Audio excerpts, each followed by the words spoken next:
संभाजीनगर होय, छत्रपती संभाजीनगर मध्ये देखील तणावाची स्थिती आहे। यावेळेसची एक महत्त्वाची बातमी आपण बघतोय।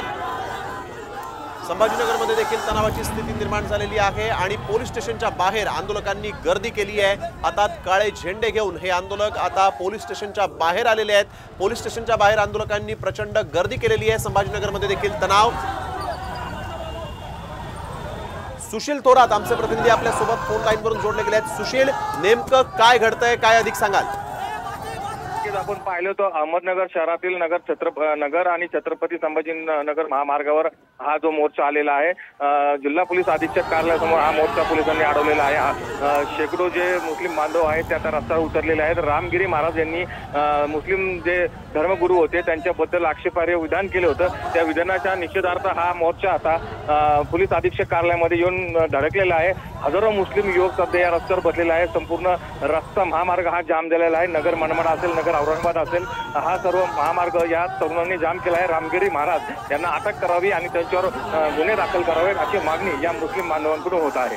बिलकुल, रामगिरी महाराजांनी हे वक्तव्य केलं होतं, त्यानंतर आता पोलिसांनी नेमकं या मोर्चेकऱ्यांना किंवा या आंदोलकांना समजावण्याचा काही प्रयत्न केलाय का? त्यांच्या शिष्टमंडळाशी बातचीत होतीये का? पोलिसांची या सगळ्या परिस्थितीवर नियंत्रण आहे का? या संदर्भात काही माहिती? निश्चितच आता सध्या पोलीस अधीक्षक राकेश ओला हे जे मुस्लिम बांधव आहेत त्यांच्या शिष्टमंडळाशी चर्चा करत आहेत। पोलीस उपाधीक्षक अमोल भारती हे सुद्धा बाहेर येऊन शिष्टमंडळाशी चर्चा करत आहेत।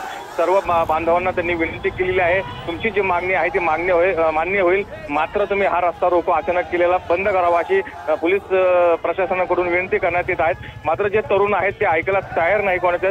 सर्व तरुण आता रस्त्यावर बसलेले आपल्याला दिसतंय, पण सध्या तरी परिस्थिती नियंत्रणात आहे। बिलकुल, मला एक महत्त्वाचा प्रश्न असा आहे की या सगळ्या मोर्चाचं, या आंदोलनाचं नेतृत्व कोण करतंय? हे राजकीय नेते या मोर्चामध्ये सहभागी आहेत का? नाही, सध्या तरी असं काही दिसत नाही, कारण आज शुक्रवार होता। शुक्रवारची जी नमाज असते मुस्लिम बांधवाची, ती नमाज झाल्यानंतर हजारो शेकडो तरुण एकत्र आले एका ठिकाणी आणि तिथून त्यांनी काल सोशल मीडियावर मेसेज फिरवला होता आणि सर्व तरुण एकत्रितपणे येऊन हा मोर्चा निघालेला आहे। बिलकुल, धन्यवाद सुशील आपण दिलेल्या सविस्तर माहितीसाठी।